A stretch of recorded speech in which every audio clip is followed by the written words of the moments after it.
안녕하세요. 오늘도 아침 시간부터 여러분들과 함께 하나님 말씀 속으로 함께 공부할 수 있는 시간을 허락하신 하나님께 감사드립니다. 네, 또 우리 전 세계에서 우리 방송으로 함께 하시는 여러분 정말 반갑습니다. 여러분들과 함께 소통하고 함께 하나님 말씀을 연구한다는 것이 얼마나 기쁘고 감사한 일인지요. 예, 정말 전 세계 각국에서 우리가 함께 모여서 또 하나님 말씀을 함께 연구할 수 있다는 것, 이것만큼 기쁘고 감사한 것도 없죠. 예, 우리 정교도 신학원은 정말 전 세계를 아우르는 그러한 학교로 이제 우리 함께 하나님 말씀 속으로 들어가서 앞으로 우리에게 맡겨질 전 세계적인 사명, 하나님이 우리에게 주실 것으로 믿습니다. 그래서 우리의 준비된 자로 세움받기를 원합니다. 기도하겠습니다. 하나님 감사합니다. 하나님이 우리를 도우시고 인도하여 주셔서 오늘도 변함없이 하나님 앞에서 함께 말씀을 읽고 공부하고 연구할 수 있는 시간을 주셔서 감사합니다. 아버지가 기뻐하시는 일 넉넉하게 이룰 수 있는 저희가 될 수 있도록 하나님이 부르실 때 제가 여기 있습니다 하고 달려가는 준비된 자가 될 수 있도록 하나님이 오늘도 우리와 함께 하시고 하나님 말씀 앞에 우리 자신을 세우고 열심히 하나님 뜻을 찾고 하나님 뜻을 이루어드릴 수 있는 능력으로 덧입혀지는 시간 되게 하여 주옵소서. 그래서 하나님이 우리를 찾으실 때 하나님 저를 찾아주셔서 감사합니다. 제가 여기 있습니다. 하나님 쓰임받기 원합니다 하며 아버지의 뜻을 이루는 자리로 나아가는 우리 청교도 신학원생 모두가 다 되게 하여 주옵소서. 오늘도 함께 공부할 때 하나님이 지혜 주시고 인도자가 되어 주시고 가르쳐 주옵소서. 예수님의 이름으로 감사하며 기도드립니다. 아멘. 네, 오늘 우리 지금까지 이제 공부했던 것을 1장, 2장, 3장을 복습을 했고 우리가 이제 4장 1절 들어가서 공부하다가 지난주에 이제 중단을 했었는데요. 이 4장 1절은 우리에게 무엇을 가르치는가 했을 때 4장 1절이 우리에게 가르치는 것은 누가 지혜로운 사람인가. 여러분은 한번 생각해 보셨습니까? 누가 지혜로운 사람인지. 여러분 누가 지혜로운 사람인가. 지혜로운 자, 누가 지혜로운 자인가. 여러분은 한번 깊이 생각해 보셨는지 모르겠는데요. 지난주에 우리는 시편 119편 99절을 예를 들어서 이야기를 했었어요.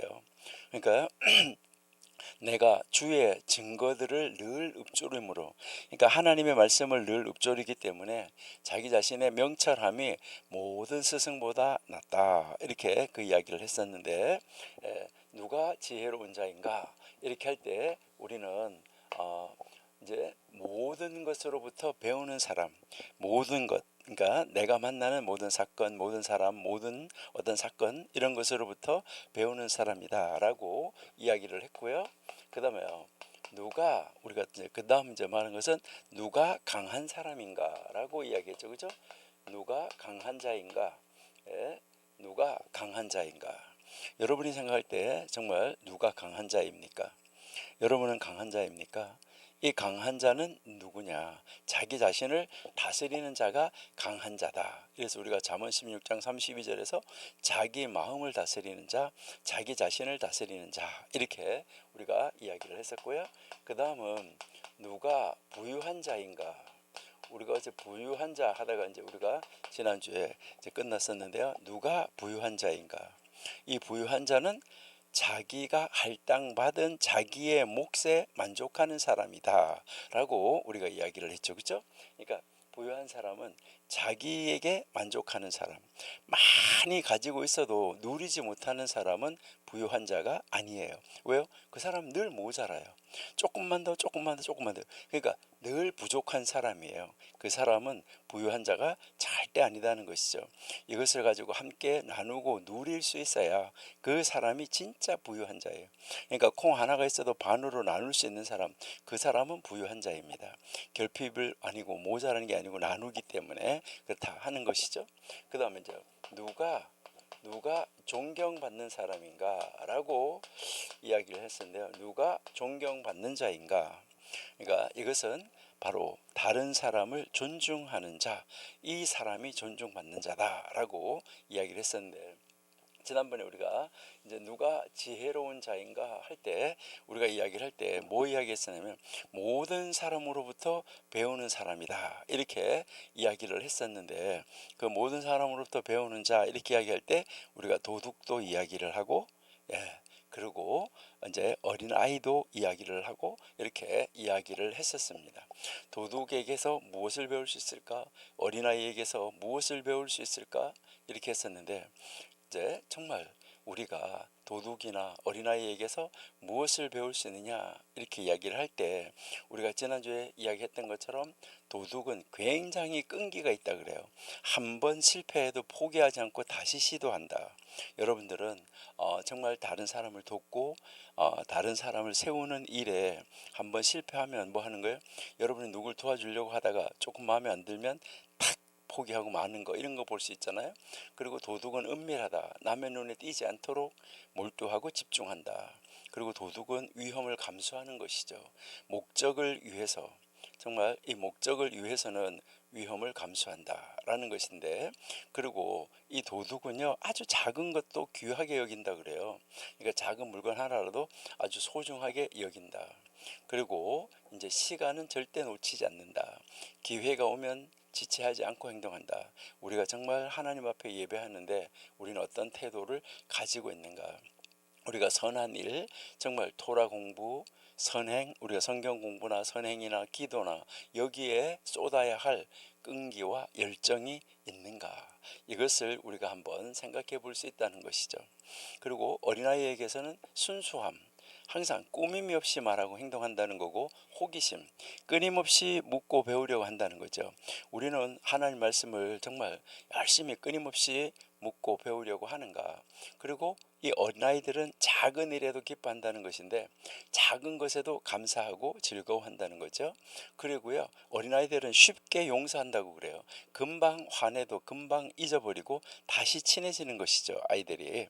그리고 하루하루 배우면서 성실하게 자란다 이렇게 이야기를 하는데, 우리가 정말 하나님 앞에서 겸손하고 순수한 이런 배움의 이 마음을 가지고 있는가?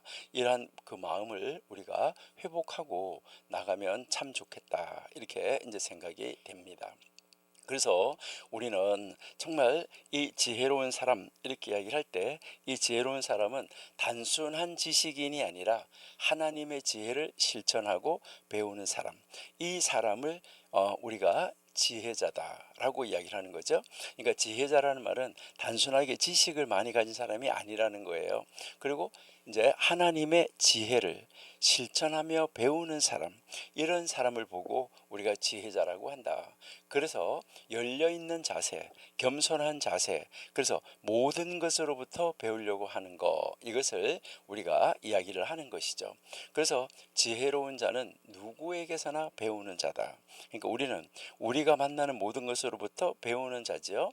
그래서 참된 지혜라는 것은 겸손과 수용성에서 오는 거예요. 모든 것을 이렇게 받아들이는 수용성, 그리고 그 수용성이 있으면서 다른 사람에게 배려하는 사람, 이 사람이 정말로 지혜로운 사람이다. 이것을 우리가 이야기했고, 그 다음에 누가 강한 자인가 라고 했을 때 이 강한 자는 자기 자신을 다스리는 자다 하는데, 여기에서 이 강한 자 이야기할 때 아주 중요한 것은 뭐냐면, 우리가 어떤 군사력이 좋다 이렇게 하는데, 어떤 그러한 군사적인 강함, 어떤 싸움을 잘하는 거, 무슨 뭐 태권도를 잘한다, 무슨 운동을 잘한다, 이러한 그 강함을 넘어서 내면의 절제력, 이것이 아주 중요하다는 거죠. 그러니까 내면의 절제력이 있는 사람, 이 사람이 진짜 강한 자라는 거예요.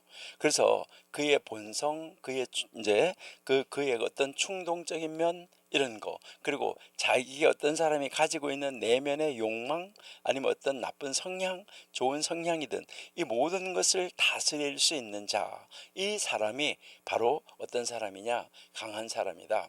그래서 여기에서 이 진정한 강함이라는 것은 외적인 힘이 아니라 자기 절제와 자기 통제력, 이게 가장 강하다라고 이야기를 하고 있는 것이죠.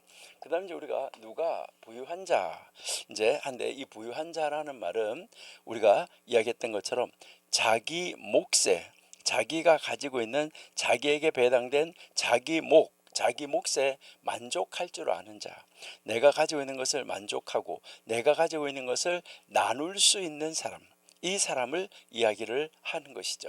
그래서 진짜 부자는 많이 가지는 것 중요하지요. 많이 가지는 것이 중요한데, 많이 가지는 것보다 뭐 하냐면 만족할 줄 아는 것이 중요하다는 것이죠.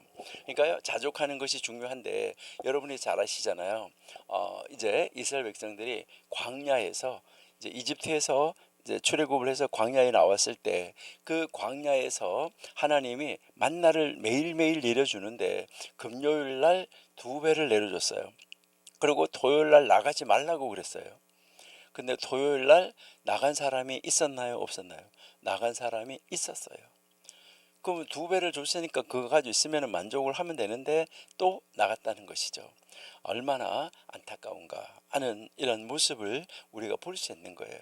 그러니까요, 왜 세상에 많은 지금 이 부조화가 일어나는 것은 무엇 때문인가요? 자기가 평생 쓰고도 남을 돈이 있어요. 자기 집 몇 대 재산, 몇 대 후대 사람들도 쓰고 남을 돈이 있어요. 그런데도 나누지 못해요. 계속 움켜잡고 조금만 더, 조금만 더. 여러분이 그러잖아요, 영어로. 리를 모아, 리를 모아, 리를 모아 이러는 거예요. 그거 참 안타깝다는 것이죠. 그러니까 만족하는 거, 이게 이제 중요하다 하는 것이죠. 그 다음에 존경받는 자라고 이야기를 하는데, 그러면 누가 존경받는 자인가? 바로 다른 사람을 존중하는 자가 바로 존경을 받는다라는 것이죠. 그러니까 다른 사람을 존중하는 자, 이 말은 무슨 말일까요?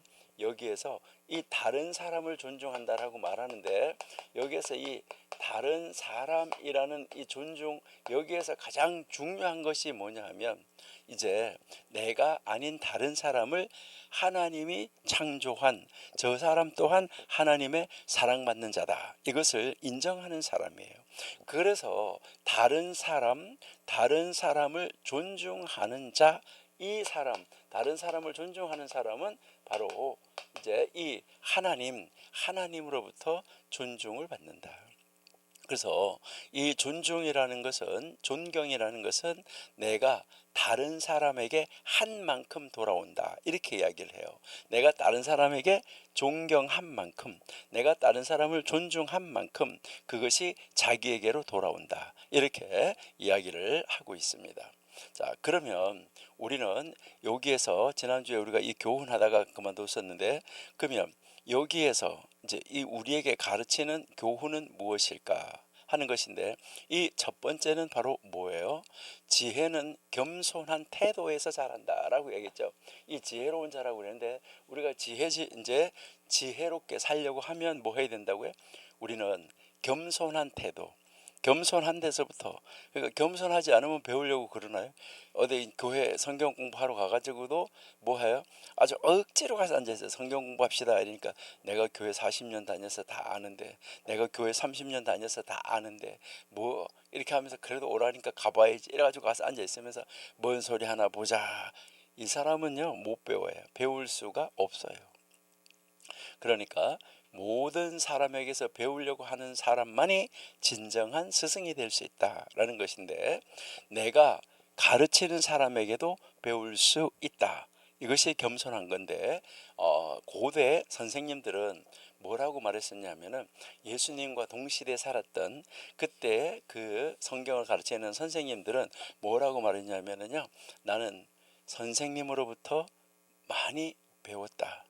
그런데 나는 나의 친구들로부터는 더 많이 배웠다. 그런데 나는 나의 학생들로부터는 더 많이 배웠다. 이렇게 이야기를 합니다. 그러니까요, 내가 가르치는 사람, 그 사람으로부터 내가 배울 것이 많다 하는 거, 이 굉장히 겸손한 태도를 이야기하는데, 그러니까 내가 가르치는 사람으로부터도 배울 것이 있다는 이런 이 겸손한 태도를 가지는 것이 바로 선생님의 자격이다 하는데, 선생님의 자격은 이제 인격과 인내예요. 그리고 사랑이에요. 그러니까 어떻게 하면 내가 가르치고 있는 사람, 내가 가르치고 있는 사람을 나만큼 실력 있게 하는 것이 아니라 어떻게 내가 가르치는 사람이 나를 능가하는 사람이 되게 할 수 있을까? 다음 시대의 지도자로서 이 선생님을 능가하는 사람을 세우는 것이 선생님의 목표예요. 여러분들이 한번 보세요. 뭐 코치, 이제 그 스포츠에서 코치 한번 보세요. 그 가르치는 그 코치들 보면 어때요? 여러분, 만약에 코치가 제일 잘한다고 그러면은 코치만 모아가지고 한 팀 만들면은 그게 가장 강한 팀이 될 수도 있어요. 여러분, 코치가 잘하는 것이 아니라 코치는 뭐 하는 거죠? 코치는 뭐 하는 사람이냐면, 이 코치는 그 자기가 가르치고 있는 사람의 장점, 단점 이러한 것이 무엇인지를 객관적으로 보고 찾아내가지고 잘하는 것을 더 잘할 수 있게 하고 못하는 것을 고쳐서 잘할 수 있게끔 이렇게 하면 좋겠다, 이렇게 하면 좋겠다 하고서 이렇게 지적해줘서 그것을 고쳐나가서 개선해서 그가 잘할 수 있도록 하는 거예요. 이게 선생님이에요. 그러니까 그 선생님이 바르게 잘 파악해가지고 그가 정말 잘할 수 있는 사람으로 세워가는 것이죠. 그러니까요, 우리 선생님 말이야 그것도 모르고, 여러분, 그게 아니라 선생님은 자기가 가르치는 사람을 선생님보다 월등한 사람으로 세우는 거, 이게 가장 훌륭한 선생님이에요. 그러한 그 선생님, 이것을 우리가 알 수 있다 하는 것이고요. 그 다음 이제 우리가 진정한 힘, 이 강하다라고 이야기하는데, 여기에서 우리가 알 수 있는 것은 뭘 말하냐면 진정한 힘이라는 거. 그러니까 우리가 이제 말하는데 진정한 능력, 뭐 이렇게 할 수 있는데, 이게 뭐 지적 능력, 물질적 능력, 뭐 무슨 능력 다 이야기할 수가 있겠죠. 그러니까 이 진정한 힘, 진정한 능력은 어디서 오는 것이냐? 여러분, 내가 아주 뭐 많은 인격이 있고 뭐 어떻다고 하더라도 상대방을 마음을 아프게 하면 이것은요, 전혀 그 진정한 힘이 아니에요. 이거는 독이에요. 이거는 칼이에요. 그러니까 다른 사람을 죽이는 거가 되는 거예요. 그러니까 그 사람의 힘이 다른 사람을 죽이는 거, 이거는 힘이 아니에요. 다른 사람을 살려야 되는 거죠. 진정한 힘은, 그래서 이제 내가 강하다는 것을, 내가 나보다 강한 사람한테는 강하게 해서 배울 수 있어요. 내보다 약한 사람에게는 그와 같아져서 그를 도와주는 거예요. 그러니까 이게 무엇을 말하냐면, 진정한 힘, 진정한 능력은 무엇을 이야기를 하냐 하면은 자기의 마음, 내 이 마음을 다스리는 자다. 그러니까 자기의 마음을 다스리는 절제력, 이 절제력을 가진 사람, 이 사람이 진짜 힘을 가진 사람이다 하는 것이죠. 그러니까 여기서 얘기하는 것은 무엇을 말하냐면, 육체적인 능력 이거보다가 감정 조절, 욕망 억제, 이게 진짜 강한 놈의 표시라는 거예요. 그러니까 자기의 감정을 조절할 수 있어야 되고 자기의 욕망을 억제할 수 있는 이 능력, 이게 진짜 힘이다, 이것을 이야기를 하는 것이죠. 그래서 분노를 참는 순간 우리 뭐라 그래? 살인을 면할 수 있다, 이렇게 이야기를 하잖아, 그렇죠? 내면에 가장 강력한 훈련이 필요한 거예요. 우리는 끊임없이 훈련을 해서 내 자신을 고쳐 나가는 거, 이것이 이제 중요하다 하는 것이죠. 그다음 이제 누가 부유한 자, 여기에서 보면 부는, 이 우리가 말할 때 부라는 거 있잖아요. 부, 뭐 가진 거, 그러니까 이게 부라는 것은 좀 전에 아까 우리가 이야기했는데, 부는 소유가 아니라, 내가 많이 소유하느냐, 이 소유가 아니라 뭐라고요? 만족이에요. 만족. 내가 만족하느냐 만족하지 못하느냐, 여기에 딸려서 이제 모든 것이 달라질 수 있다는 거죠. 그러니까 내가 만족하면서 뭐 하는 거죠? 나눔이 있는 거, 이게 진짜 부다. 그러니까 내가 가지고 있는 것을 가지고 나누는 거, 이것을 이야기를 하는 것이죠. 그러니까 오늘 받은 것, 오늘 가진 것, 이것을 가지고 하나님 앞에 감사 기도하면서 이것을 가지고 혹시 지금 모자라는 사람이 없을까 하고 그 사람을 찾아서 나누어 줄 수 있는 사람, 이 마음이 진짜 부유한 마음이고 그것을 나누어 주는 사람이 진짜 부자다. 이것을 우리에게 가르쳐 주는 것이죠. 자, 그러면 누가 존경받는 자인가? 라고 이야기했는데 이 존경이라는 것은 과연 무엇일까? 하는데 여러분, 이 존경, 이렇게 이야기했는데 이 존경이라는 것은 내가 먼저 다른 사람을 높여주는 것을 존경이라고 그래요. 내가 먼저 다른 사람을 높여주는 것.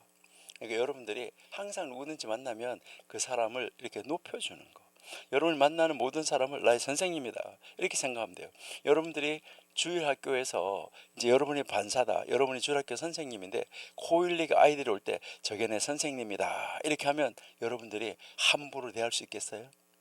그를 정말 존중하겠죠, 그렇죠? 그러니까 우리는 이제 그 다른 사람을 내가 먼저 이렇게 존중해 주는 거, 그러니까 내가 먼저 주는 거, 이것이 아주 가장 중요한 존중이다.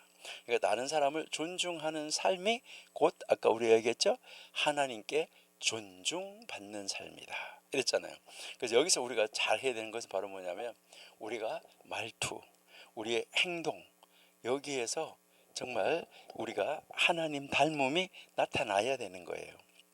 그러니까 이제 다른 사람을 이렇게 뭐 이제 뭐 위로해 준다, 다른 사람이 말을 한다, 그리고 뭐 우리가 이제 어떤 행동을 한다 할 때 정말 그 상대방을 존중하는 그런 자세로 말을 하고 있나, 그런 자세로 행동을 하고 있나, 이것을 우리가 봐야 된다는 거죠. 그래서 나는 당신을 존중합니다, 이러한 자세로 말하고 표현하고 행동한다고 그러면 얼마나 하나님이 정말 우리를 존중해 주시고 기뻐해 주시고 우리가 얼마나 다른 사람들로부터 칭송 듣는 사람이 될 수 있을까. 그렇죠?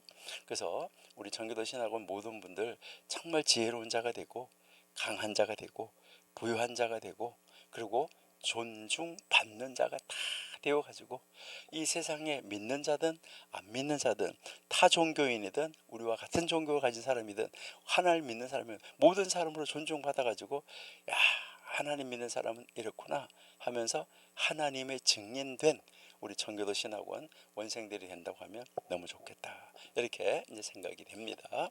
자, 그러면 이 미션나를 통해서 우리가 이제 우리가 한번 생각할 것은 뭐냐면, 그러면 이제 이 미션나를 통해서 내가 받아야 될 교훈, 그리고 어떻게 적용해야 될까. 우리는 항상 공부하면 뭐 해야 되는 거죠?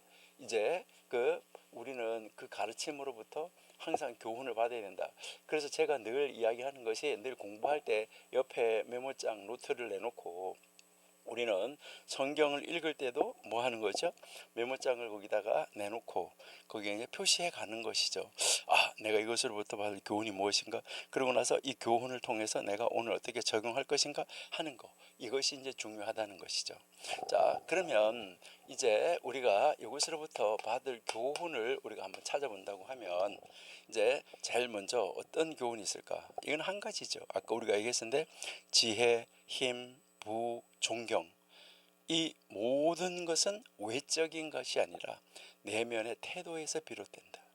그러니까 우리가 지금 이제 좀 전에 우리가 했던 지혜, 그렇죠?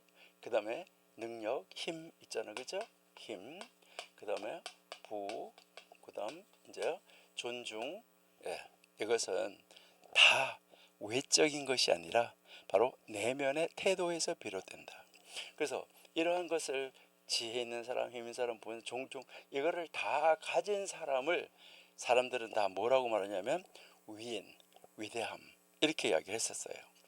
여러분, 진짜 위대하다는 것은 하나님 앞에서 그리고 사람들과의 관계 속에서 드러나는 인격에서 나타나는 거예요. 그렇기 때문에 우리의 내면의 태도가 얼마나 중요한가. 그래서 우리는 지혜, 힘, 종종 이것이 하나님을 닮았을 때 진짜 지혜가 있고 힘이 있고 부하고 존중을 받는 사람이 될 수 있다. 이것을 이야기를 하는 거예요. 자, 그래서 우리는 이제 우리의 삶 속에서 적용을 한다고 그러면은 세상이 말하는 성공은 뭐예요? 세상이 말하는 성공, 여러분 똑같아요. 세상이 말하는 성공은 지식이 있어야 돼요. 많아요. 그렇죠? 그다음에 뭐가 있어야 되죠? 힘. 이제 우리는 권력이 필요하잖아. 그렇죠? 권력이 있어야 돼요. 그다음에 요즘에 이 세상에서 뭐 필요한 거죠? 돈이 있어야지 돼요. 그리고 세상에서 이 존중, 이거는 뭐가 있어야 되는 거죠? 명예가 있어야 돼요. 그래서 이 세상이 말하는 이것은 다 뭐예요? 외적인 것이에요. 나타나는 어떤 외적인 것. 그런데 지금 이 고대 현자들의 잠언에서 이 조마라는 선생님이 말을 하기를 뭐 했냐? 진짜 성공은 내면의 상태다. 이걸 이야기하는 거예요. 그래서 진짜 성공은 우리 내면의 상태, 사람의 내면의 이 상태가 어떻는가 하는 거, 이것이 이제 가장 중요하다. 그리고 우리는 나 혼자 사는 것이 아니라 관계의 태도, 이 내가 다른 사람과의 관계에서 어떤 관계를 유지하느냐, 이 관계의 태도가 중요하다 하는 거, 이것을 이야기를 하고, 그 다음은 뭐 하냐면 만족, 내가 얼마만큼 만족하고, 그리고 내가 얼마만큼 절제할 수 있나, 이것이 중요하다 하는 것이죠. 그 다음에요, 그 이제 뭐 이거는 내가 존경받으려고 하는 것이 아니라 내가 다른 사람을 존중하려고 하는 바로 이 존경의 실천, 이 실천이 중요하다. 실천에서 온다. 그러니까 이것은 다 무엇을 이야기하면은 이 세상의 것과 똑같아요. 그렇지만 이것은 내 내면, 내적인 것이다. 이것을 우리에게 가르쳐 주고 있다 하는 것이죠. 그러니까 이거는 정말 달라요. 많이 달라요. 그러니까 그래서 우리 하나님의 사람들은 어떻게 살아야 되나 하는 것을 이야기를 할 때 이 고대 현자들이 정말 이런 이 가르침을 우리에게 보여준 것, 이라는 것을 우리가 살펴보면서 우리는 이들이 혹시 잘못한 것이 있으면 우리는 고쳐서 더 잘할 수 있는 자가 돼야지 되겠다 하는 거, 이것을 여러분들 한번 생각해 보시면은 참 좋겠다, 이렇게 이제 생각이 됩니다. 자, 그러면 우리 2절로 가볼게요. 자, 우리 2절,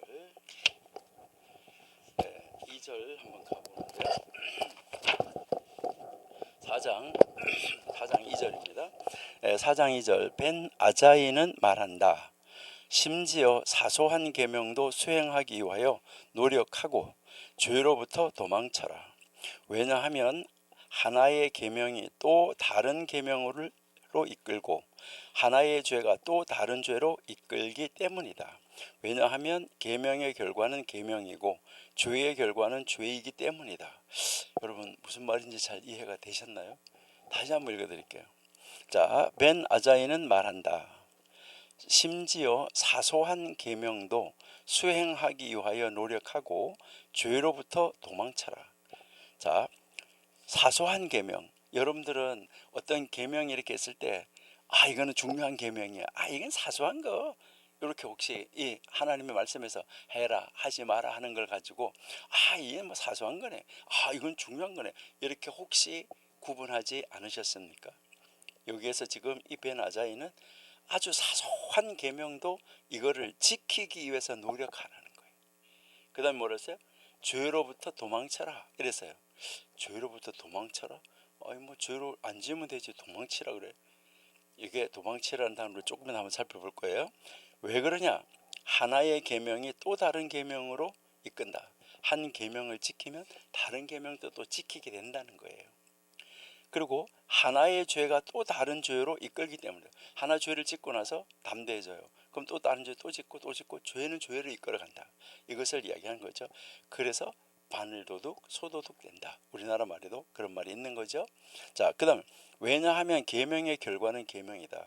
계명을 잘 지키면 계명으로 이어지고 그리고 죄를 자꾸 짓다 보면 죄로 또 죄를 만들어낸다.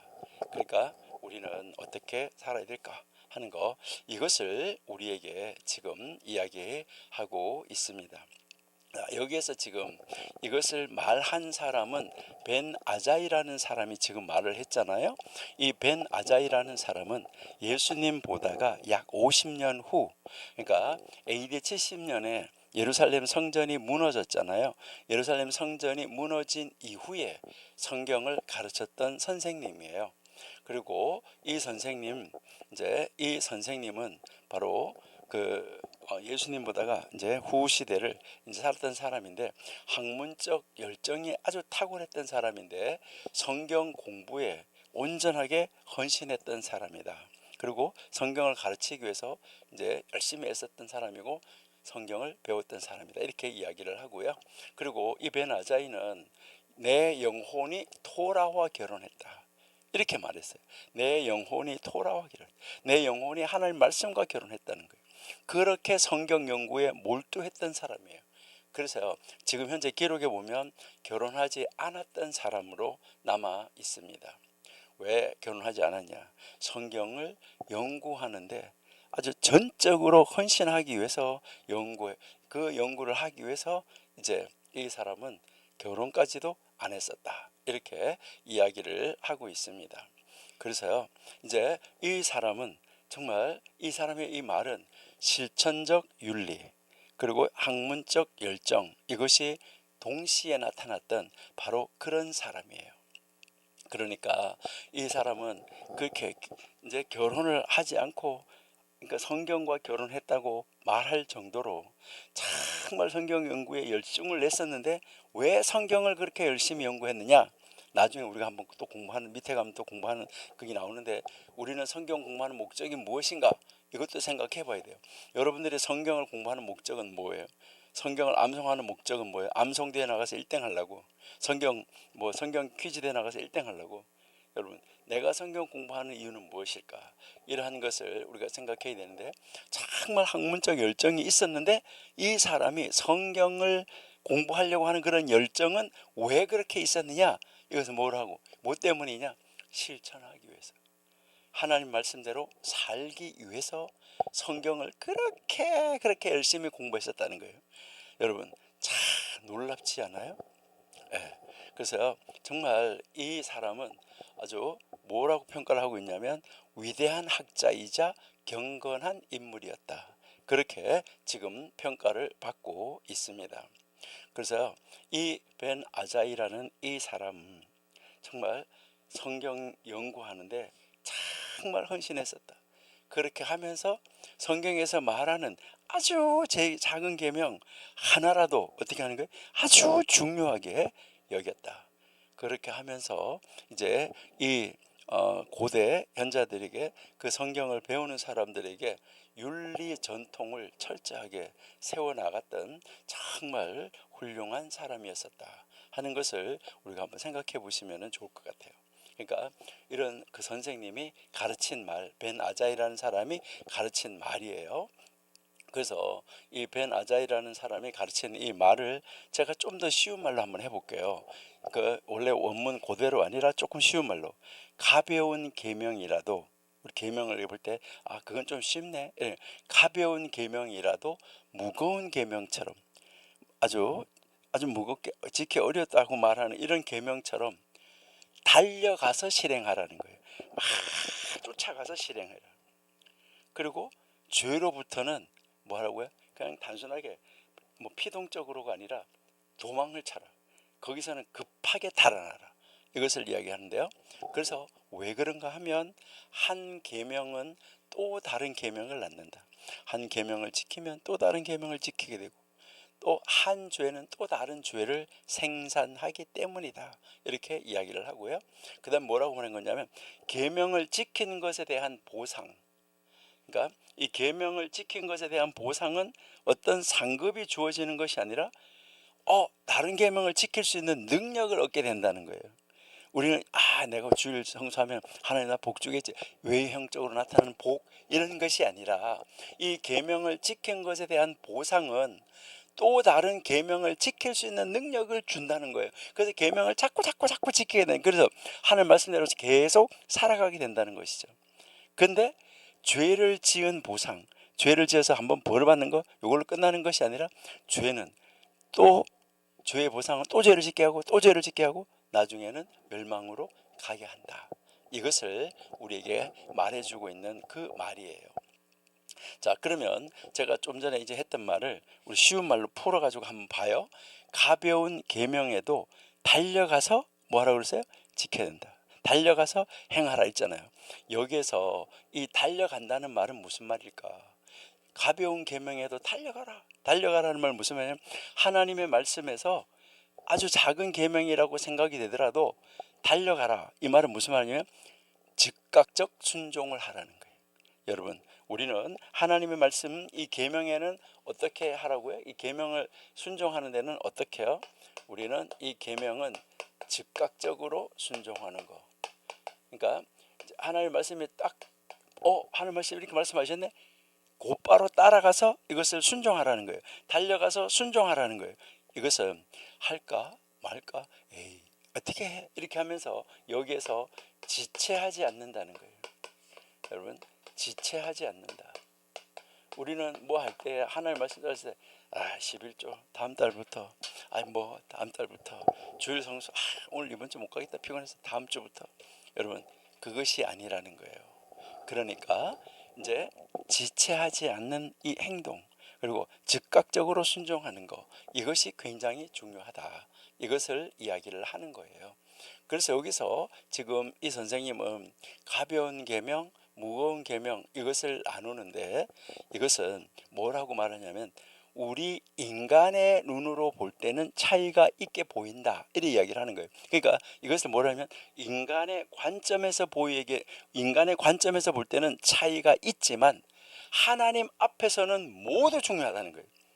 그러니까 이 성경 하나님 말씀은 여러분 어떤 것은 중요하고 어떤 것은 중요하지 않다, 이게 아니라는 거예요. 그러니까 우리 인간의 관점에서 볼 때는 이것이 크고 이것이 작고 이것이 중요하고 이게 덜 중요하고 이렇게 느껴질 수 있다는 거예요.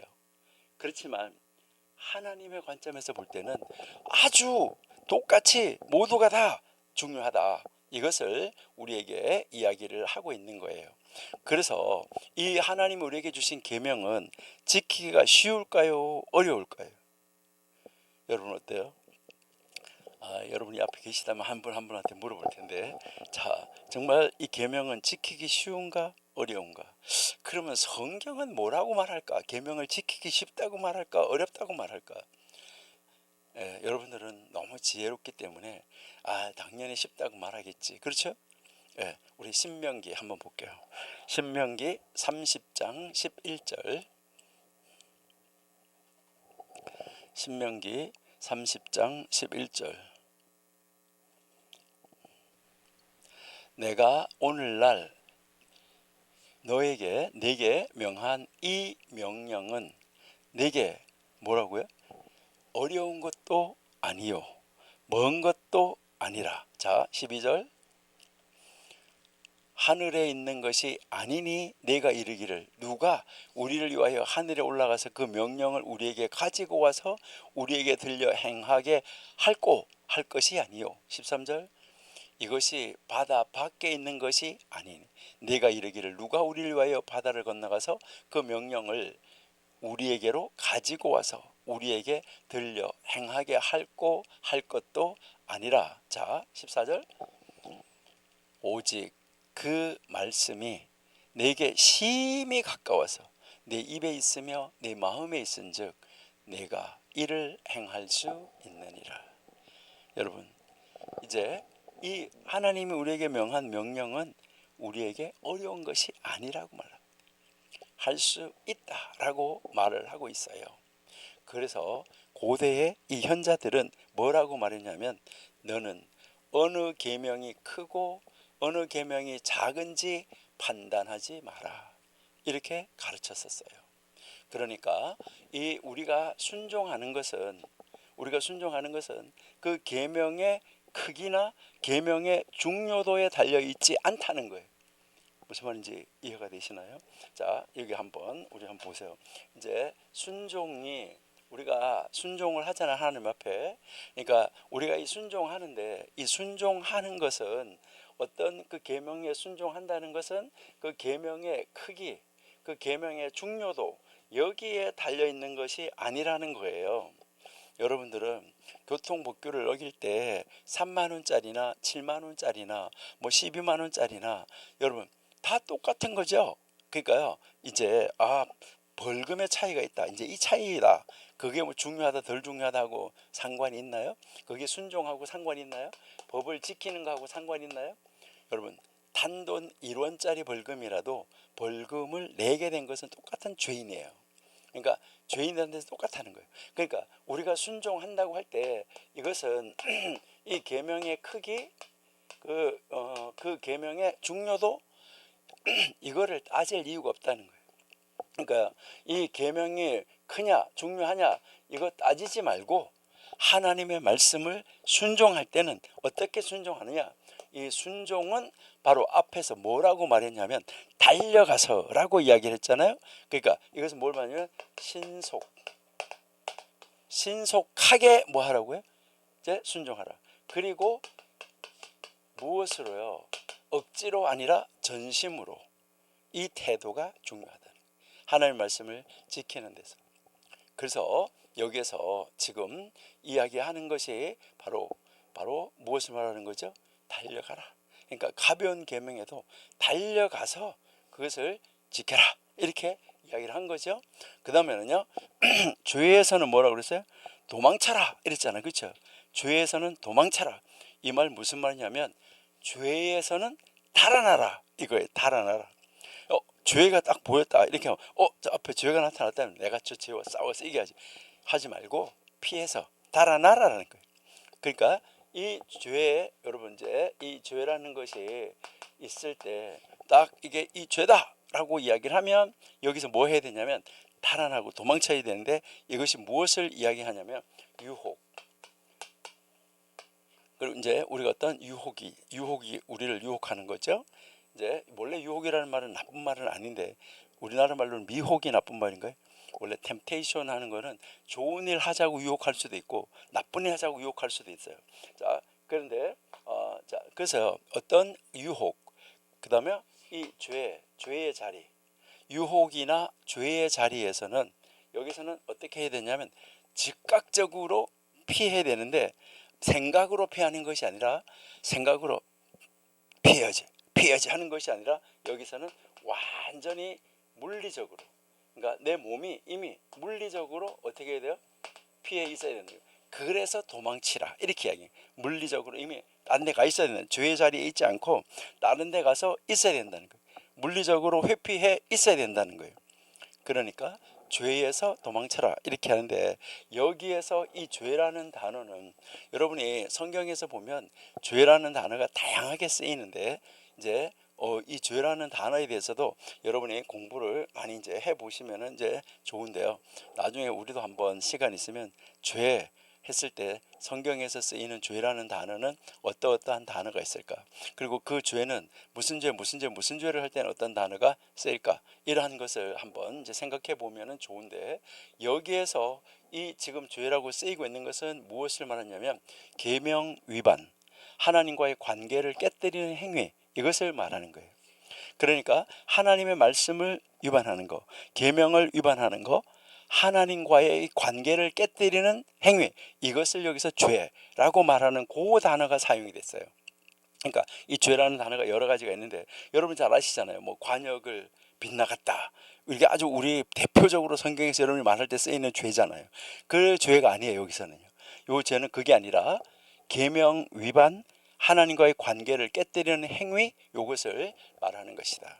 자, 근데요 여기에서 이제 우리가 이걸 가르치는 이제 시편 1편부터 이걸 가르치잖아요. 우리 시편 1편 1절 한번 보실까요? 시편 1편 1절.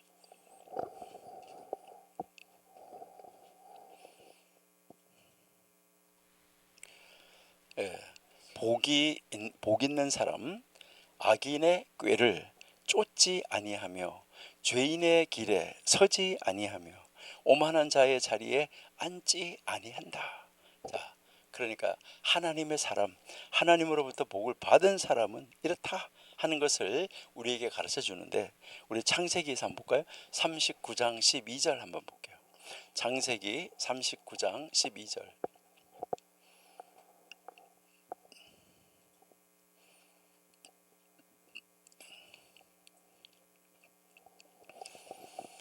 39장 12절.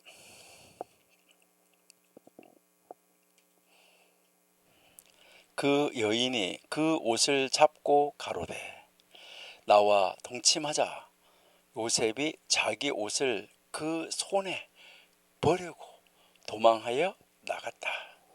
그러니까 이제 이 보디발의 와이프가 보디발이 없는 사이에 이제 이 요셉을 방으로 끌어 들여 가지고 막 자기를 하려고 하니까 그 옷을 뭐 한 거죠?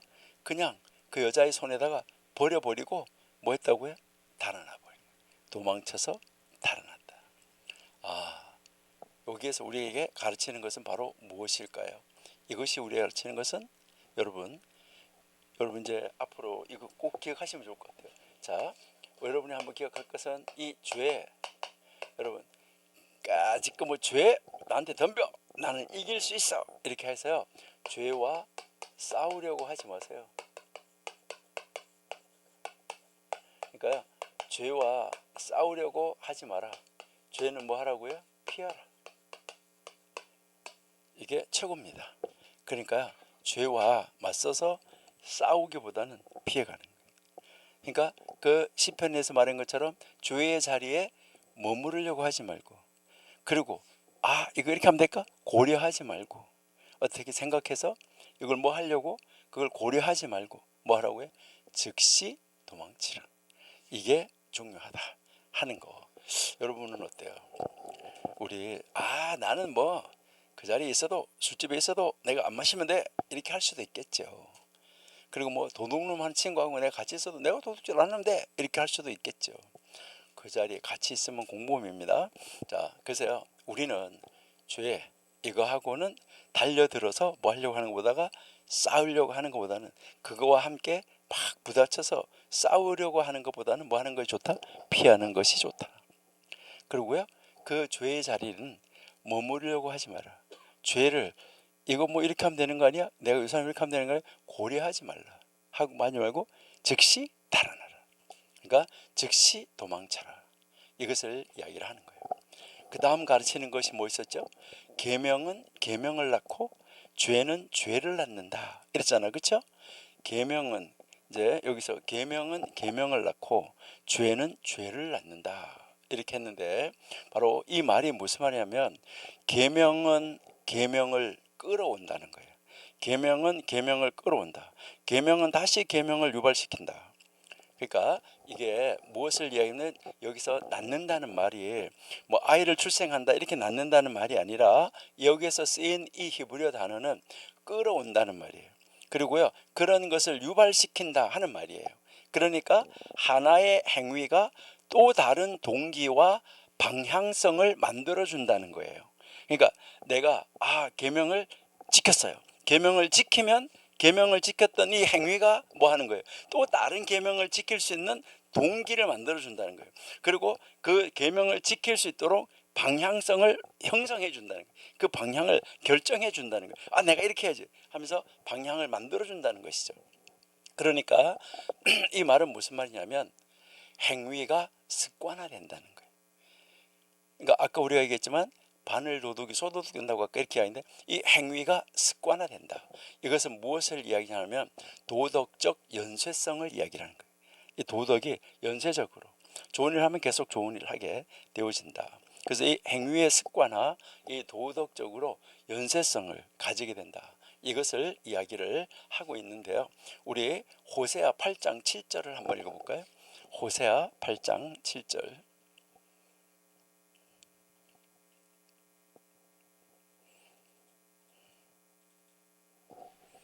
저희가 바람을 심고 광풍을 거둘 것이다.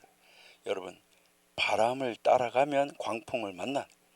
자, 거둘 것이라. 심은 것이 줄기가 없으며 이삭은 열매를 맺지 못할 것이요 서로 맺힐지라도 이방 사람이 삼키리라. 갈라디아서 6장 7절 한번 볼게요. 갈라디아서 6장 7절.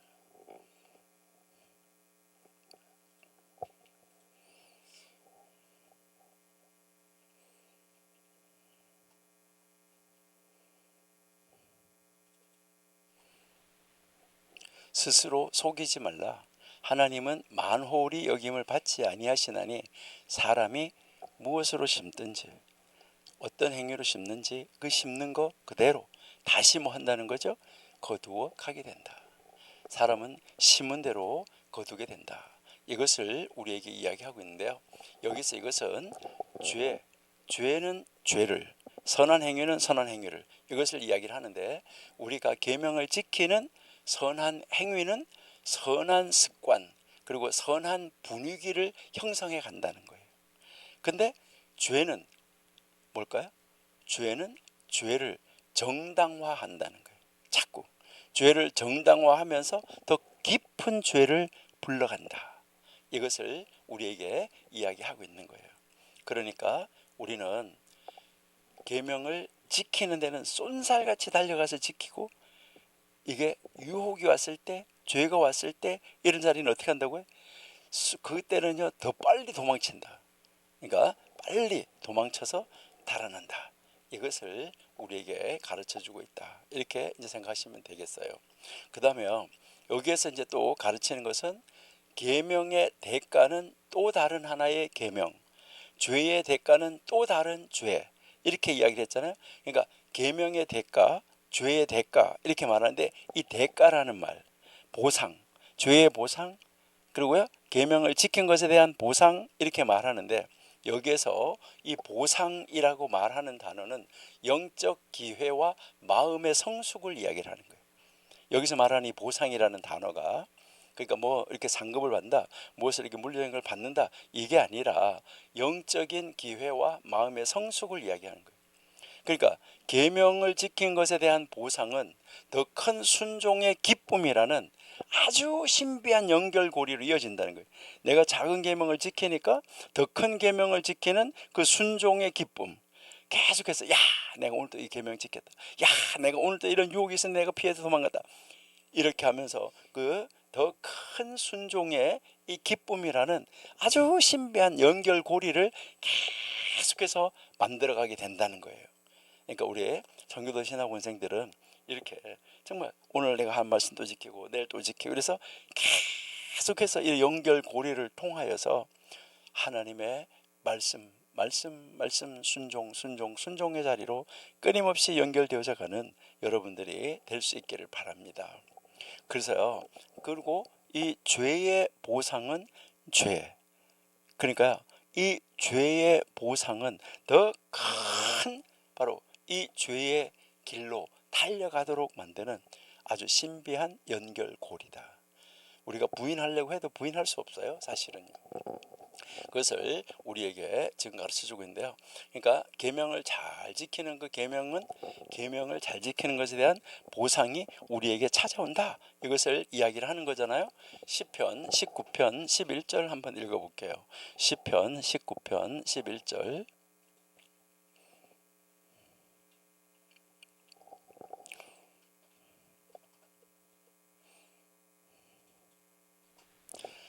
또 주의 종이 이로 경계를 받고 이를 지킴으로. 자, 하나님의 종이 이로 계명을 받고 경계를 받고, 하나님 하라는 거 하지 말라는 거 이걸 받고 이것을 지킴으로 상이 크다. 다음 12절. 자기 허물을 능히 깨달을 자 누구리요, 나를 숨은 허물에서 벗어나게 하소서. 자, 13절. 주의 종으로 고범죄를 짓지 말게 하사 그 죄가 나를 주장하지 못하게, 죄를 지어가지고 죄가 나를 주장해서 또 죄를 지켜 못하게 하소서. 그리하면 내가 정직하여 큰 죄가에서 벗어나겠나이다. 자, 14절. 나의 반석이시요 나의 구속자이신 여호와여, 내 입의 말과 마음의 묵상이 주의 앞에 연락되기를 원합니다 라고 지금 말하는 거죠. 자, 그러니까 계명은 계명을, 그리고요 죄는 죄를, 이렇게 이어져 가게 되는 이 모습 우리가 알 수가 있습니다. 그래서요, 이제 고대 성경 선생님들은 뭐라고 말하냐면, 의인은 계명을 통해서 더 큰 계명을 얻게 된다, 이렇게 이야기를 했어요. 자, 그러니까 여기에서 우리가 깨달아야 되는 것은 하나님이 우리에게 주는 보상은 단순한 외적 축복만이 아니라 더 깊은 순종, 그리고 더 큰 기쁨, 우리의 내면의 성화, 하나님 예수님을 닮아가서 예수님의 장성한 분량에 이르기까지 우리가 성장하는 이런 모습으로 우리에게 보상해 준다 하는 것이죠. 이것을 우리에게 가르쳐 주고 있습니다. 자, 그러면 이것을 통해서 이 계명이 우리에게 이 구절이 바로 우리에게 가르쳐 주는 것은 무엇일까? 이 아자이가 이제 이 계명 빨리 지키는 거, 죄는 빨리 떠나는 거, 이것을 통해서 우리에게 가르치려고 하는 교훈은 무엇일까? 뭐 이건 여러분 다 적어 놓으셨죠? 자, 뭐 아주 딱 단순하죠. 교훈은 바로 뭐예요? 우리가 순종하는 거. 어떻게 하라고요? 자, 계명을 우리가 지키는 거. 이 순종하는 것은 어떻게 하냐? 자, 순종하는 것은 즉각적으로 하라. 그렇죠? 즉각적으로.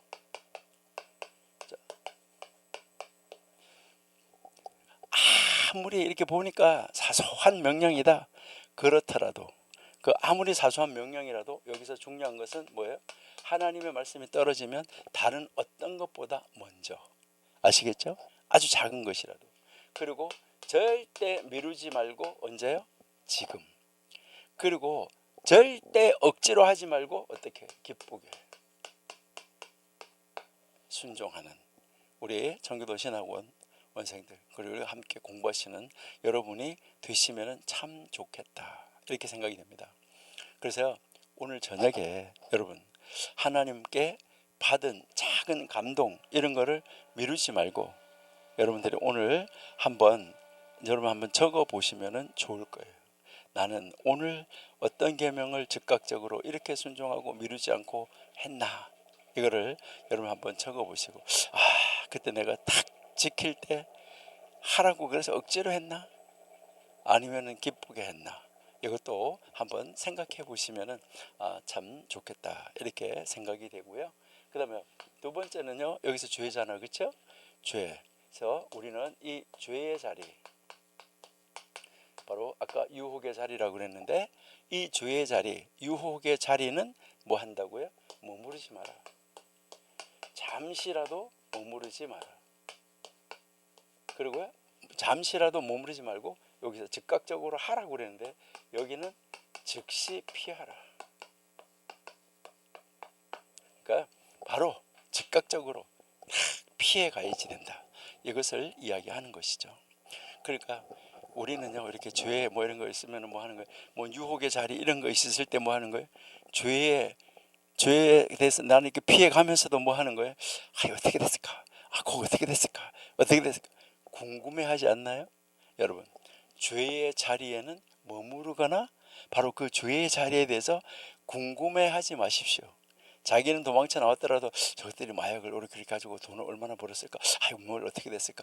나도 거기에 끼어앉아 있을 거나. 여러분, 그 죄의 자리에 머무르거나 그 죄의 자리에 대해서 궁금해하지 말라는 거예요. 생각조차 뭐 하라는 거예요? 떨쳐버려라. 이것을 이야기를 하는 것이죠.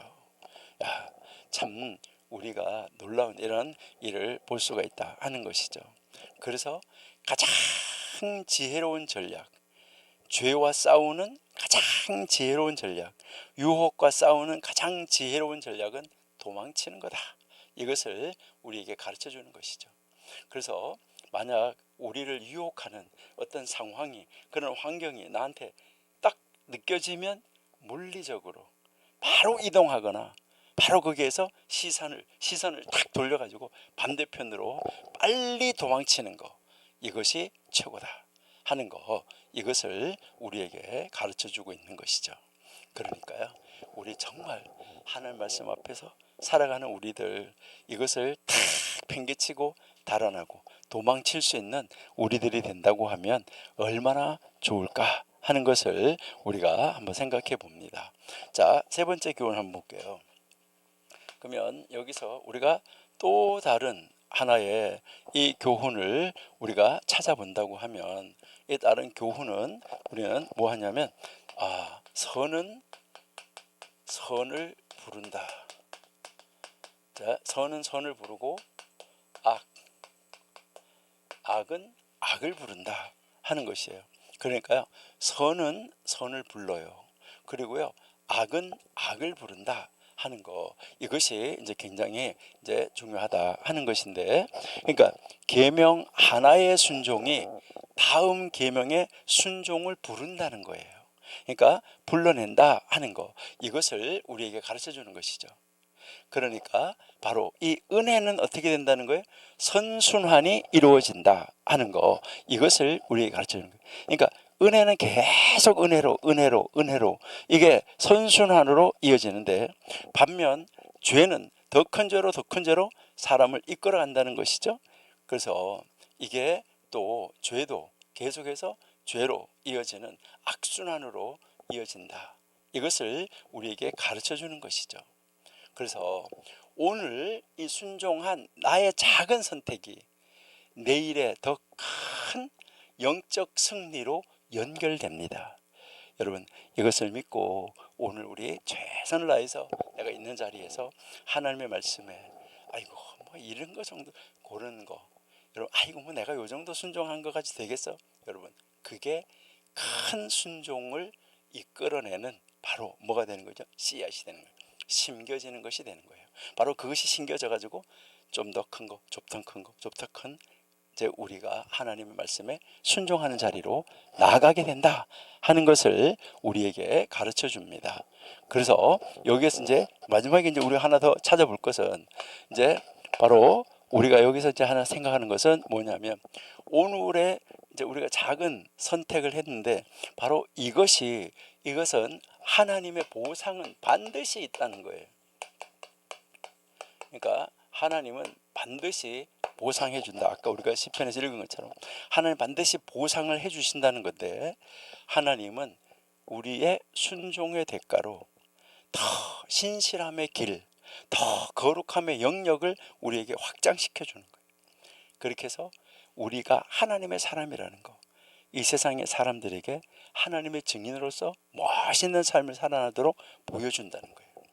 그래서 우리가 우리의 삶에 일어난 아주 작은 변화, 아주 작은 성장도 하나님의 계명 안에서 받은 복이다. 그래서 다른 사람들이 보는 거, 야, 저 사람 변했네, 저 사람 변했네, 이렇게 하는 거죠. 이게 바로 뭐예요? 우리의 보상이에요. 여러분, 그렇게 우리를 변했다고 하는, 우리가 바꿔진 모습을 바라보면서 다른 사람들은 뭐 하는 거예요? 나도, 우리 아이도, 저 집 아이가 변했는 거 보면 우리 아이도 저 교회 가면 변할 수 있지 않을까?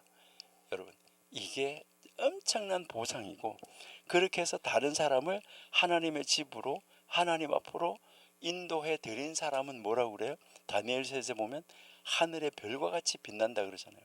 여러분, 헐리우드 가보셨나요? 헐리우드에 가면 스타들을 여러분이 밟고 다녀요. 땅바닥에다가 별 이렇게 그려놓고 이름 적어놨잖아요.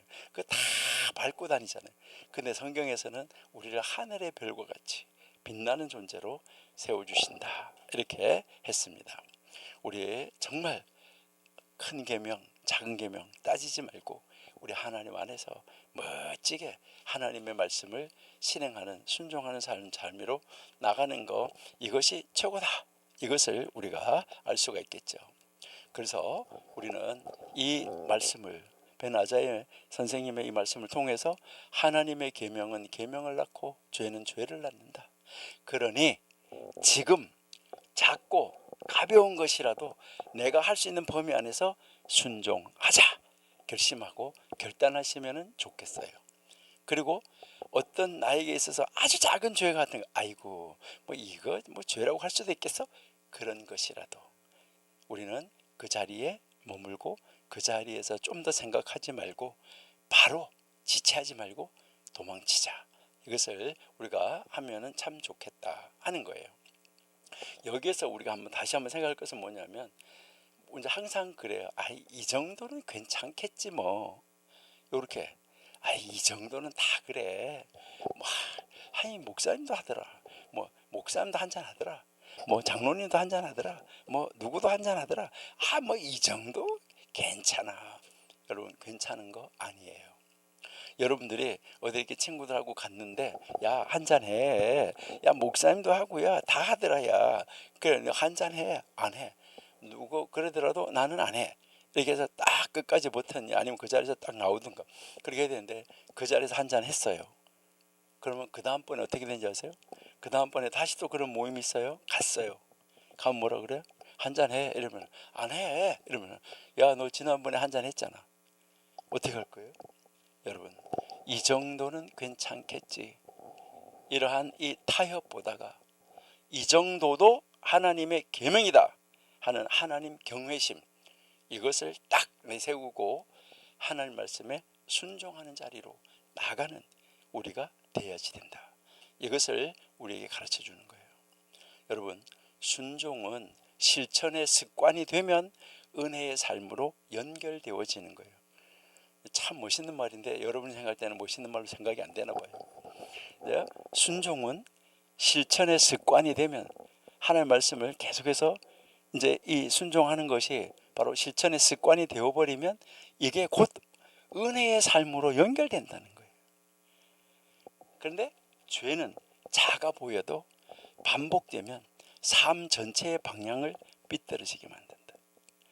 완전히 망하는 쪽으로 가게 된다. 이것을 우리에게 이야기하고 있는 거예요.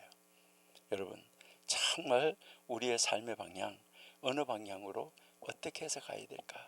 우리 깊이 한번 생각해 보게 하는 아주 짧은 구절이지만, 짧은 말이지만 우리에게 굉장히 정말 마음의 심금을 울리게 하는 말이에요. 그 선생님들 한마디 한마디 말이에요. 그래서 오늘 하루 작은 선행, 그리고요 죄 때문에 죄로부터의 작은 회피가, 내가 작은 선행, 그러니까 계명을 향한 작은 선행, 죄로부터의 작은 회피, 바로 아주 작은 거예요. 이 작은 것이 하나님과 동행하는 삶의 최고의 훈련이다. 이게 훈련이에요. 또 이런 훈련, 또 이렇게 훈련하고 또 훈련하고, 그렇게 해서 우리의 삶이 지속적으로 하나님의 말씀에 순종하는 이런 자리로 나아가는 우리 청교도 신학원 원생들의 인격체를 만들어갈 거다, 이렇게 생각합니다. 어떠신가요? 우리 한번 해보실래요? 그렇게 해보시면 참 좋겠다, 이렇게 생각이 됩니다. 자, 그러면 우리 4장 3절로 가볼게요. 예. 예, 제가 생각할 때는 참 좋다 이렇게 생각하는데 여러분도 어떨지 모르겠어요. 자, 3절, 우리 4장 3절 말씀 한번 보시겠습니다. 그는 말하곤 했다. 여기 교과서에 보면 가로하고 벤 아자이라고 써놨는데 무슨 말이냐면, 그가 누구냐면 앞에 2절에서 말했던 그 선생님이 계속 말하고 있다는 이야기예요. 그래서 벤 아자이 그 선생님이 계속해서 말하곤 했다. 이 말하곤 했다는 말이 굉장히 중요한 말인데, 이 말하곤 했다는 말은 우리가 영어 표현으로 하면 진행형인데, 히브리어에서 이 표현은 본인이 그렇게 해왔고 지금도 그렇게 하고 있고 앞으로도 그렇게 할 것이다 라는 표현을 할 때 말하곤 했다, 이렇게 이런 표현을 써요. 그러니까 이것을 우리 한국말 표현으로는 좀 하기 힘든 표현이에요. 그냥 말하곤 했다 이렇게 하는데, 그가 말한 대로 했고 또 지금도 말한 대로 하고 앞으로도 말한 대로 하면서 보여줄 거다, 이것을 이야기를 하는 거예요. 그래서 여기 보니까 이 3절은 그는 말하곤 했다. 어떤 사람을 경멸하지 말고 어떤 것을 무시하지 말라. 왜냐하면 너희는 시간을 가지고 있는 사람이 없다면 너는 사람을 가지지 못하고 어떤 것을 위한 장소가 없다면 어떤 것도 가질 수 없기 때문이다. 그러니까 사람을 경멸하지 말고 무시하지 말라라고 말했어요. 왜 그러냐 이렇게 하면은, 너희는 시간을 가지고 있는 사람이 없다면 너는 사람을 가지지 못하고 어떤 것을 위한 장소가 없다면 어떤 것도 가질 수 없다. 모든 사람에게는 때가 있고 모든 장소에는 그 사람이 있어야 할 장소도 다 있다는 거예요. 그러니까 그 사람이 필요하다는 거예요. 그러니까 그 사람이 있어야 될 시간이 있고 그 사람이 있어야 될 자리가 있다, 이것을 여기서 설명을 하고 이야기하고 있는 거예요. 여러분, 여러분들에게도 여러분을 위한 시간이 있고 여러분을 위한 장소가 있습니다. 이것을 기억하라고 우리에게 이제 가르쳐 주고 있어요. 제가 조금 더 쉬운 말로 한번 해볼게요. 좀 더 쉬운 말로, 어떤 사람도 경멸하지 말고 어떤 일도 하찮게 여기지 마라.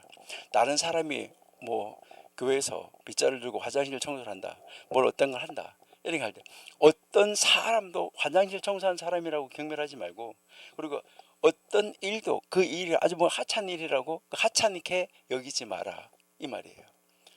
누구나 그 일을 위해서 그 일을 할 자리, 그 일을 할 시간이 있다는 거예요. 그래서 제가 여러 번 이야기를 드렸었는데, 무슨 이야기 했었냐면, 만약에 어떤 시장님이, 이제 어떤 도시의 시장님이 교회 다니는데 오셔가지고 밖에서 들고 빗자루 들고 물을 가져가서 화장실, 재래식 화장실, 옛날 화장실 그 청소를 하고 있다. 그러면 그 사람을 보고 사람들은 겸손하다 그래요. 그런데 그 이제 어떤 교회 나오시는 분이 원래 직업이 미화원이에요.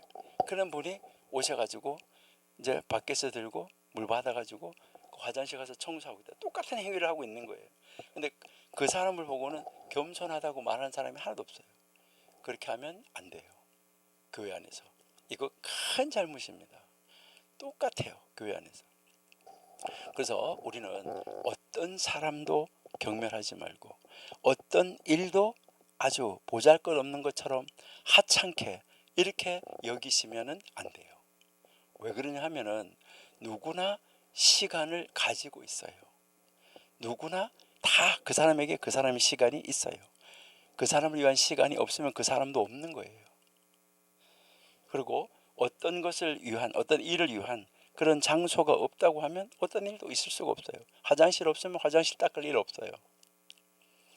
그러니까 우리가 정말 이 선생님이 말하는 것을 잘 또 묵상하고 성경을 묵상하는 것처럼, 정말 이 사람은 하나님 말씀에서 무엇에서 이것을 이렇게 근거해서 우리에게 하나님을 믿는 사람은 이렇게 살아야 된다라고 가르칠까 하는 것이죠. 이것은 누구에게나 어떤 사람에게나 그 사람만의 시간이 있다는 거예요. 그리고 어떤 사물도 어떤 물건도 그 나름대로의 자리를 가지고 있다는 거예요. 이제 여러분들이 산책을 하다 보면 들에 핀 그 꽃 하나도 아주 하찮은 꽃 하나 같은데 그 꽃이 그 자리를 지키고 있기 때문에 그 전체가 아름답게 보여지는 거예요. 그 꽃이 있어야 할 자리가 있다는 거예요. 어떤 사물도 하찮게 보이는 그 사물이라도 그 사물 나름대로의 자리가 있다는 거예요. 이것을 기억하라라고 우리에게 이제 가르쳐 주고 있는 거예요. 자, 여기에서 이제 어떤 사람도 경멸하지 말라 이렇게 이야기를 하는데, 이 경멸한다는 단어는 우리가 조금 쉽게 말하면은 무시한다는 단어예요. 이제 교회 안에서도 어떨 때 이렇게 보면 사람들이 이렇게 왔을 때 그 사람을 이렇게 보고 평가하는 경우가 많아요. 그 사람이 옷을 입은 걸 보고 뭐 이런 거 보고 이런 걸 보고 아주 무시하고 평가하고 이런 경우가 많은데, 그러니까 여기에서 경멸한다는 말은 무시한다는 말, 이 무시한다는 말은 무슨 말이냐면 그 사람 존재의 가치, 그 사람의 존재 가치, 우리 교회 왔을 때 그 사람의 존재 가치를 얕보는 태도예요. 아, 저런 사람 100명 있어 봐야 아무 쓸모도 없다. 여러분, 그렇게 하시면 안 돼요. 와, 헌금 엄청나게 많이 하는 사람 한 사람이 와야지. 아유, 헌금 조그만 사람 10사람은 필요 없다.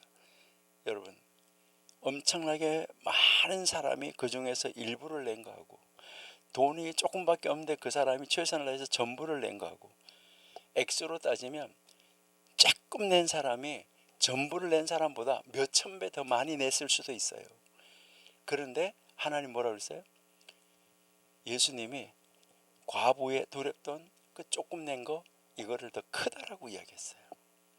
여러분, 여기에서 무시한다는 것은 무엇을 말하냐면 인간 존재, 인간의 그 사람의 존재 자체, 그러니까 어떤 사람이 그 하나님이 창조한 그 피조물, 그 사람 존재 자체를 뭐 하는 거예요? 얕보는 태도를 무시한다고 말하는 거예요. 여러분, 우리는 누구도 얕볼 수 없어요. 하나님은 똑같이 사람을 만들어 놨어요. 그래서 여기서 모든 사람이라 할때 모든 사람을 얕보지 말라 이렇게 하는데, 여기서 모든 사람이라는 것은 외모, 지식, 직업, 나이, 성격, 그 어떤 기준으로도 상관이 없이 모든 사람을 하찮게 여기지 말라는 거예요. 그래서 모든 사람은 아까 뭐라고 했죠? 그 사람을 위한 시간이 있고, 모든 물건은 그 사람을 위한 그 물건, 그 사람을 위한 때, 이것이 있다. 이것을 우리에게 가르쳐 주고 있다는 거예요. 자, 우리 전도서 3장 1절 한번 보실게요. 전도서 3장 1절.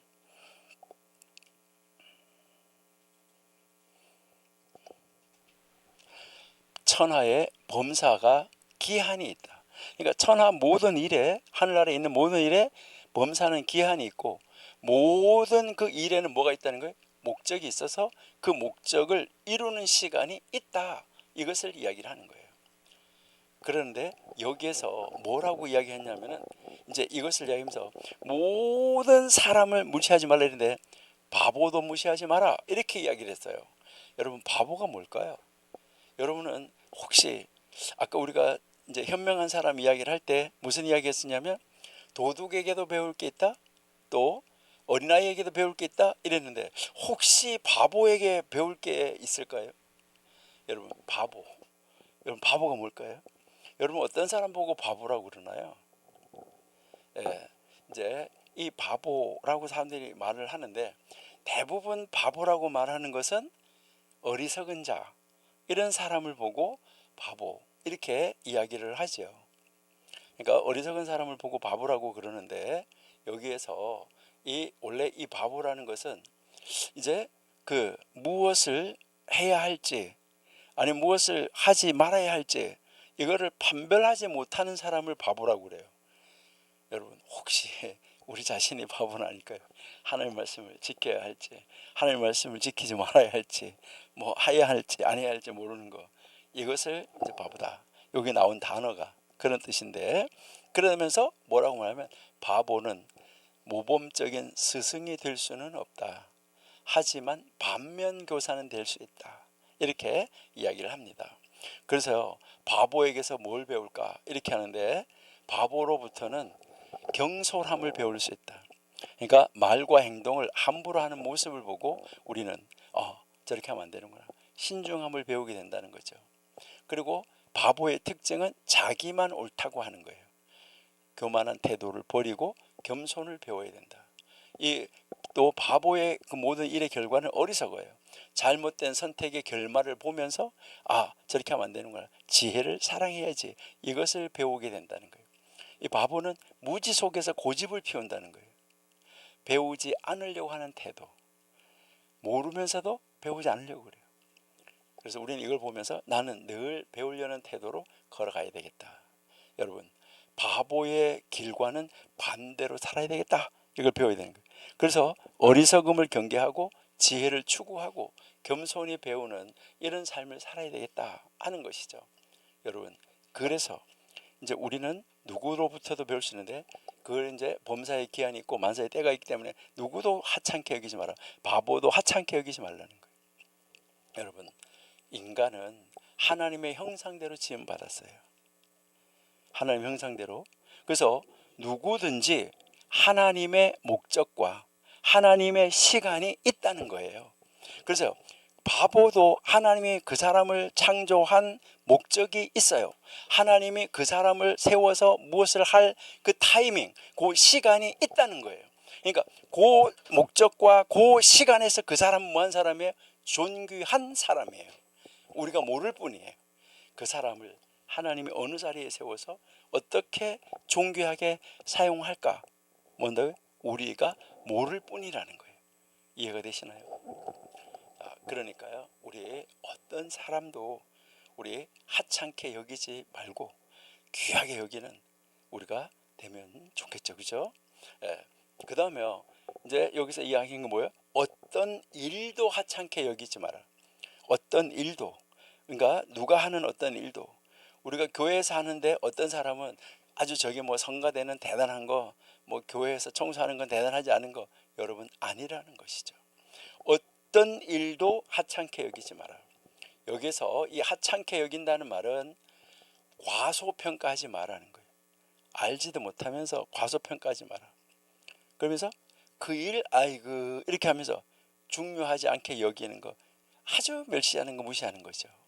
그래서 여기서 모든 일이라는 말은 사소해, 아주 사소하게 보이는, 아주 사소해 보이는 그런 일까지 다 말하는 모든 일이라는 거예요. 여러분 한번 생각해 보세요. 우리 인간의 눈으로 볼 때 돌멩이 하나 아무것도 아니죠. 자, 우리 사무엘상 17장 한번 보실게요. 사무엘상 17장 28절.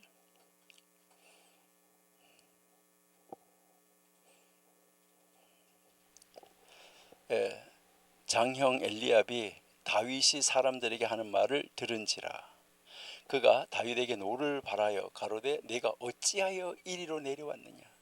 들에 있는 몇 양을 네게 맡겼느냐. 나는 내 교만과 내 마음의 완악함을 아노니 내가 전쟁 구경하러 왔도다. 얼마나 하찮게 지금 여기고 있어, 그렇죠? 19절 29절. 다윗이 가로되 내가 무엇을 하였나이까. 어찌 이유가 없으리까. 자 30절. 돌이켜 다른 사람을 향하여 전과 같이 말하며 백성이 전과 같이 대답하니라. 31절. 혹이 다윗의 한 말을 듣고 그것을 사울에게 고하였으므로 사울이 다윗을 부른지라. 자 32절. 다윗이 사울에게 고하되 그를 인하여 사람이 낙담하지 말 것이라.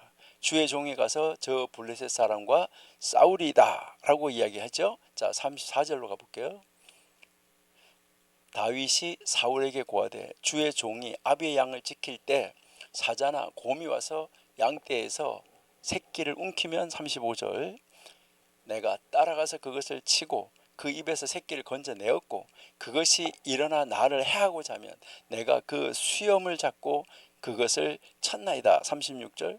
주의 종이 36절 사자와 곰도 쳤은즉 사시는 하나님의 군대를 모욕한 거, 멸시한 거, 이 할례 없는 블레셋 사람이니까 그가 짐승의 하나같이 될 것이다 라고 이야기하죠. 37절. 또 가로되 여호와께서 나를 사자의 발톱 곰의 발톱에서 건져내셨은즉 나를 이 블레셋 사람의 손에서도 건져내리라. 사울이 다윗에게 이르되 가라, 여호와께서 너와 함께 하시기를 원한다. 자, 함께 하시기를 원했어요. 자, 그 다음에 38절 보면은 이거는 뭐예요? 그 문제 갑옷을 입고 가라는 거예요. 근데 39절은 그걸 입고 가려고 해보니까 한 번도 안 입어봤기 때문에 익숙하지가 않아. 그래서 다윗은 이제 이런 군복, 칼, 군인이 싸우려고 하면 이게 굉장히 중요한데 군인들이 볼 때 다윗이 들고 다니는 막대기, 다윗이 가져가는 돌멩이 하나, 이거 뭐 중요해요? 아주 하찮은 것처럼 보이는 거예요. 40절. 자, 손에 막대기를 가지고 시내에서 매끄러운 돌 5을 골라서, 여러분 이 돌멩이 중요합니까? 하찮게 보입니까? 아니 군대가 볼 때, 아니면은 자 블레셋의 골리앗이 볼 때 뭐예요? 아니 저 녀석이 지금 뭐 나를 개새끼로 보냐? 이렇게 하는 거 아니겠어요? 큰 주머니에다가 넣었다는 거잖아요. 그렇죠? 아주 하찮은 것이죠. 자, 하찮은 거예요. 자 42절로 가볼게요. 자 42절. 블레셋 사람이 둘러보다가 다윗을 보고 뭐 했어요? 멸시, 업신, 젊고 붉고 용모가 아름다웠더라. 자 그렇게 이야기하죠. 44절로 가볼게요. 또 이르되 내게로 오라. 내가 너 고기를 공중의 새들과 들짐승에게 주리라. 완전히 무시하잖아요. 자 그런데 45절이 참 놀라운 거죠. 다윗이 블레셋 사람에게 이르되 너는 칼, 창, 단창 나에게 오냐? 만군의 여호와의 이름, 내가 모욕하는, 너가 모욕하는 이스라엘 군대의 하나님의 이름으로 간다. 여러분 누구 이름으로 간다? 물맷돌을 가지고 간다는 게 아니라, 내 힘으로, 물맷돌의 힘으로 가는 게 아니라 하나님의 이름으로 간다라고 이야기를 한 것이죠. 여러분 이제 잘 아시는 것처럼 이 물맷돌 하나가 하필이면 왜 골리앗의 고기의 정통으로, 바로 투구로 가릴 수가 없는데 거기에 정통으로 박히냐 이 말이죠. 여러분 그 행동은, 다윗의 행동은 형들에게, 블레셋 사람에게 아주 하찮게 여겨졌는데 이것이 대단한 일이 될 거라는 것은 아무도 몰랐던 것이죠. 여러분, 우리는 어떤 일도 뭐 하면 안 돼요? 과소평가하면 안 돼요. 하찮게 여기면 안 돼요. 저걸 어떻게 하나님이 사용하실까? 하나님이 어떻게 사용하실지 우리는 알아요, 몰라요? 우리는 절대로 모릅니다. 예. 자, 마태복음 25장 40절 한번 볼게요. 마태복음 25장 40절.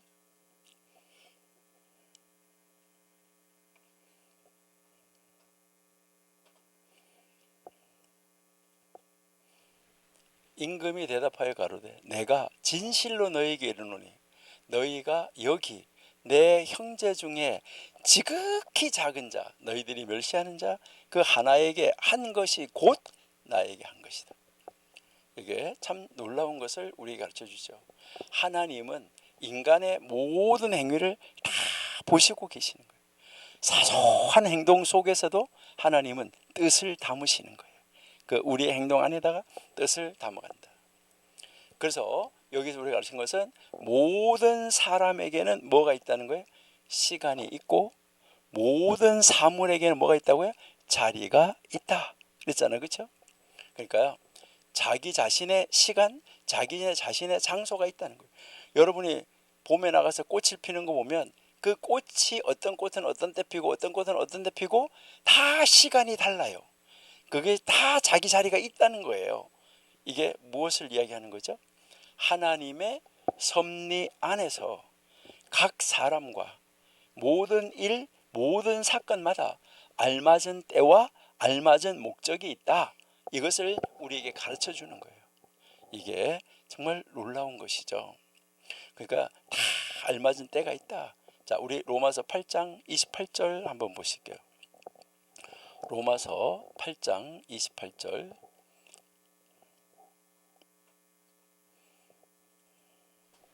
우리가 알거니와 하나님을 사랑하는 자 곧 그 뜻대로 하나님 뜻대로 부르심을 입은 자들에게는 모든 것이 합력하여 뭐 한다고요? 선을 이룬다.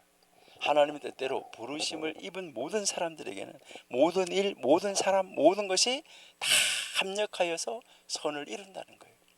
여러분, 지금 초라해 보이는 사람과 하찮아 보이는 그 일이 결국은 하나님이 정하신 자리에서는 다 빛을 발하고 드러나게 되어 있다는 거예요.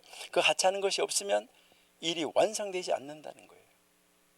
여러분, 여기에서 우리가 어떤 교훈을 받을 수 있을까 하는 것인데, 사람을 외모나 현재 상태로 절대 판단하시면 안 돼요. 낯선 사람, 지위가 낮은 사람, 불편한 사람까지도 우리는 뭐 해야 돼요? 존중하는 태도를 훈련해야 돼요. 그리고 우리는 작은 일에도 하나님의 목적이 있다는 거, 우리가 생활하고 있는 일상의 반복적인 일, 보잘것없는 일에도 우리는 모든 것을 다 하나님의 시선으로 바라보는 우리의 눈이 되어야지 된다는 거예요. 그리고 하나님은 모든 것에 시간과 자리를 정해 주셨다는 거, 우리가 지금은 이해되지 않는 어떤 사람이라도, 지금은 이해되지 않는 어떤 사건이라도 결국 하나님의 시간표, 하나님의 시간표 안에서는 완성이 되어진다는 거예요. 여러분, 여기서 우리가 모든 사람과 이 모든 일은 하나님 안에서 고유한 의미와 바로 그 때를 가진다. 그러니까 우리는 어떤 사람이든 어떤 사건이든 뭐라고요? 무시하거나 하찮게 여기지 말라. 이것을 우리에게 가르쳐 주고 있어요. 특별히 현대시대 한번 보세요. 요즘은 SNS나 이런 얼마나 빠른 판단 시대 속에서 우리가 살아가고 있어요. 그럴 때 우리는 뭐 하는 거예요? 너무 쉽게 타인을 비하시켜요. 그 사람 뭐다 다. 이 SNS 진짜 심각해요. 그러니까 너무 쉽게 타인을 비하하고 또 다른 사람이 그 하는 일을 막 욕하고, 이거 정말 심각해요. 오늘 이 미신화는 모든 사람과 모든 일이 하나님의 시간표 안에 있다는 영적 통찰력을 가져라, 이것을 가르치는 거예요. 여러분, 우리는 누구를 만나든 어떤 사람을 만나든 어떤 사건, 어떤 일, 어떤 물건, 어떤 것을 만나든 여러분, 사람을 존중하고 어떤 일도 하찮게 여기지 마시기 바랍니다. 그래서 평범한 일상을 우리가 살아가는 이 평범한 일상을 의미 있게 살아가는 하나님의 백성으로서의 삶, 이것을 살아내는 우리 청교도 신학원 원생 되시기를 바랍니다. 오늘은 여기까지 하고요. 다음 주에 우리 4절부터 공부하도록 하겠습니다. 하나님 감사합니다. 오늘도 하나님의 사랑하신 내 가운데 우리와 함께 해주셔서 감사합니다. 하나님, 나는 어떤 사람인가 우리가 하나님 앞에서 분명하게 인식하고 우리는 하나님의 말씀을 따라 살아가는 사람으로, 나와 같은 사람, 나보다 못한 사람, 나보다 잘난 사람, 이러한 것을 평가하는 것이 아니라 내 스스로가 하나님 앞에 바르게 세움을 받고 어떤 사람도 얕보거나 무시하지 아니하고 어떤 일도 무시하지 아니하고 이제 얕보지 아니하고 오직 하나님의 시선으로 바라보고 하나님 나라 세우는데 앞장서는 우리 귀한 하나님의 사람들 다 되게 해 주옵소서. 예수님의 이름으로 감사하며 기도드립니다. 아멘.